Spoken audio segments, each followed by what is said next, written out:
R K Singh ji, कल भी आपने बारीकियां बताई थी। आज जो स्टे आया है, एक तरह से इफेक्टिव स्टे, मैं बार बार बोलता हूं, टेक्निकली ऑर्डर में बाकायदा लिखा है कि ये दो चीजें स्टे रहेंगी।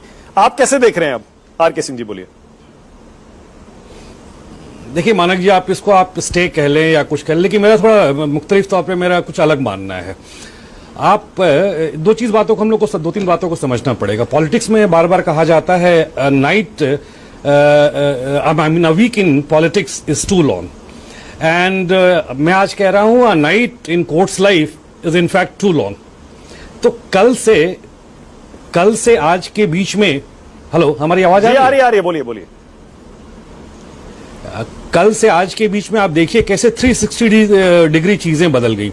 कल सुप्रीम कोर्ट लगभग इंटरिम स्टे दे चुके थे और वो बाय वे ऑफ ऑर्डर आता है, और आज जो सुप्रीम कोर्ट ने पास किया है वो एतबारी का ऑर्डर है, एहतमादी का, कि सॉलिसिटर जनरल ने ये अंडरटेकिंग दी है और हम इसको मानते हैं। सोलोमन प्रॉमिस है। इस मुल्क में पहले भी सोलोमन प्रॉमिस किया गया था, कोर्ट के सामने एफिडेविट के थ्रू किया गया था, और उसका क्या हश्र हुआ ये मुझे बताने की आवश्यकता नहीं है। अब रह गई दूसरी बात।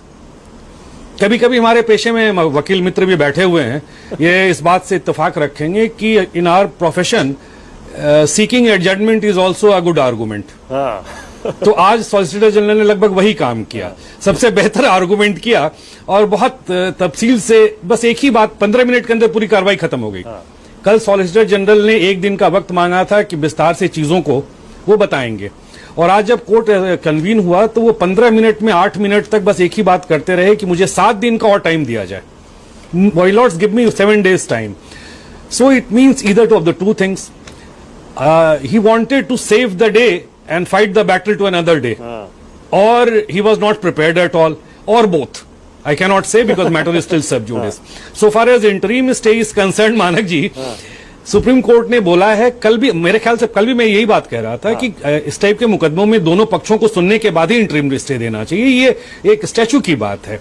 सुप्रीम कोर्ट ने आज इसी बात पे मुहर लगा दी, बोला कि हम सॉलिसिटर जनरल के वादे पे विश्वास करते हैं, एतबार करते हैं कि ये चीजें नहीं होंगी, और फर्दर जब हम दोनों पक्षों को सुन लेंगे तो इंटरिम ऑर्डर पास करेंगे। तो बात तो खत्म हो गई, घूम फिर के वही बात आ गई। तो ये ऑर्डर जो है, इसको हम बार बार कह रहे हैं, ये एतबारी का ऑर्डर है।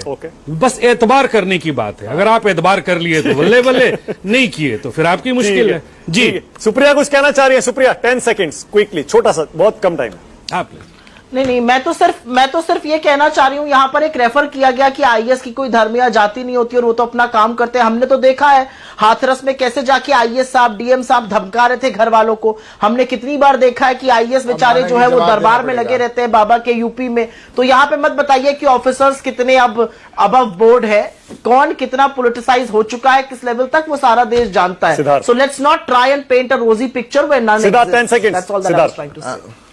मानक जी, कांग्रेस तो बिल्कुल जानती है कि कौन किस हद तक जा सकता है, क्योंकि इनके समय में कैसे काम करा करते थे और अधिकारी कैसे उंगलियों पे नाचा करते थे, अच्छे से जानते थे। कहां कोर्ट का कोई आदेश नहीं आता था पर जिसके मर्जी घर जाओ घुस जाते थे, किनके केसेस जान करके पेंडिंग रखते थे ताकि उनसे बिल पास करवा सकें। अपने सहयोगी दलों को भी कोर्ट में घसीट के रखते थे, जवाब नहीं दिया करते थे, ताकि बिल पे जब वोट करने की बारी आए तो कुछ बोले नहीं।